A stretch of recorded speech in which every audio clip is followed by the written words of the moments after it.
Peut-être, mais personne ne comprend ça dans l'opinion publique.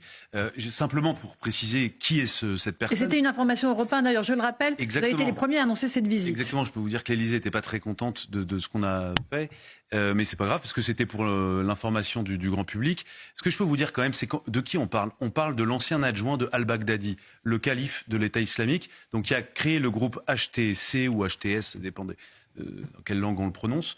Et ce groupe est quand même lié au commanditaire de l'assassinat de Samuel Paty. Il est aussi lié aux commandos qui ont frappé la France lors des attentats islamistes sur le territoire national. Et ce qui pose problème, c'est que c'est quelqu'un qui, depuis son arrivée, donc vous l'avez très bien dit, ne protège aucune des minorités, contrairement aux engagements publics qu'il avait pris. Il avait dit, mais moi, je serai là pour protéger, j'essaierai de rassembler tout le peuple syrien, ce qui faisait penser à certains que, effectivement, c'était un repenti, le djihadisme light. Bon, après, chacun croit ce qu'il veut, mais ici, je crois qu'il y a peu de gens qui sont dupes. Ont accordé du crédit au djihadisme light.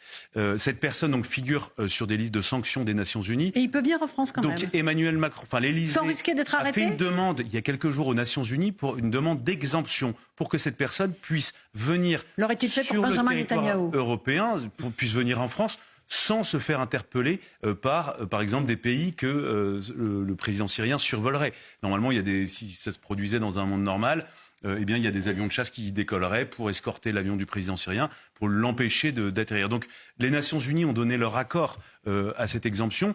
Et Emmanuel Macron, en invitant donc le président syrien, offre une opportunité incroyable de respectabilité, puisque ça va être la première visite de ce chef d'État autoproclamé dans un pays de l'Union européenne. C'est la première fois qu'il met les pieds en Europe.